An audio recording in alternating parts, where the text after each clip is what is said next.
Hello guys, कैसे हैं आप लोग। मैं स्पेशल टुडे चैनल पर सबको स्वागत है। मैं और रजवीर आप लोगों की दोस्त होस्ट हूं। तो गाइस बात करूंगा आज बीबीएल की और नॉकआउट मैच के बारे में। जो मैच जीतेगा वो सामने खेलेगा और जो हारेगा वो तो बीबीएल यानी बिग बैश से बाहर हो जाएगा। तो सबसे पहले बात करते हैं हम ये जो एडिलेड वर्सेस सिटी थंडर के बीच जो मुकाबला होने वाला है, कुछ ही देर के बाद ये मुकाबला होगा। तो बहुत लेट हो गई हूँ मैं वीडियो बनाने के लिए, लेकिन इस मैच को लेकर बहुत रिसर्च किया और बहुत कुछ इन्फॉर्मेशन लेके आप लोगों के सामने में आया हूँ। तो कोई भी बात यार स्किप मत करो और काट मत करो, पूरी बात तो ध्यान से सुनो। वीडियो बहुत ही शॉर्ट करूंगा मैं। तो यार सबसे पहले बात करता हूँ ये जो एडिलेड स्टेट गार्डियन जो पिछले 6 मैचों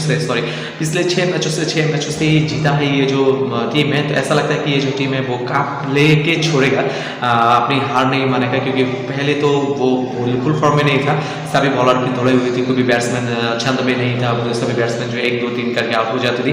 लेकिन आम जो हुआ है कि 2-3 बैट्समैन ही यार 20 ओवर खत्म कर देता है और एलेक्स कैरी और ट्रेविस हेड आने की वजह से ये जो टीम है वो और भी मजबूत हो गई। तो बैटिंग तो ठीक ठाक है, बॉलिंग भी ठीक ठाक है इस टीम की, कोई भी चेंजेस नहीं होगा। पिछले की जो स्क्वाड था वही स्क्वाड रहेगा। और बॉलिंग की जो बात करूँ, फवाद अहमद जो इस फॉर्म में आया है, बहुत ही शानदार फॉर्म में है Fawad Ahmed. Peters handy Thornton, ये जो थॉर्टन है ना, थॉर्टन की जैसा ही यार टॉर्नेडो की जैसा बॉलिंग कर रहा है, बहुत अच्छी इकोनॉमी के साथ विकेट भी गिरा रही है। तो ये जो टीम है ओवरऑल अगर देखा जाए तो सब कुछ ठीक। बीच में ये जो एडिलेड है, एडिलेड ने सिर्फ एक मैच जीता है, वो भी हॉबर्ट हारिगन से। लेकिन बाकी जो 4 में से यानी 5 मैच खेला है, 4 में से ही हारा है मेलबर्न स्टार्स से। तो ये जो पिच है वो उतनी अच्छी नहीं है एडिलेड के लिए। और अगर ये जो सिडनी थंडर की अगर बात करूँ दूसरी टीम, तो सिडनी थंडर की जो प्लेयर है वो तो यार उस्मान खाओ जो कमबैक किया है, जो पिछले पहले मैच में खेला था, वो बहुत ही अच्छे फॉर्म में लग रहा है मुझे। और एशेस खेल के आया है तो बहुत अच्छे फॉर्म में है, छंदों में है ये प्लेयर। एलेक्स हेल्स भी फॉर्म में है। तो एलेक्स हेल्स जो पिछले की मैच था वो तो उतना अच्छा फॉर्म में नहीं था। तो मुझे लगता है इस मैच में फिर शायद वो अपने फॉर्म जो है वो कंटिन्यू करना चाहेगी। जैसन सांगर 2-3 मैचों से फॉर्म में नहीं है, वो भी चाहेगा। एलेक्स रोस है।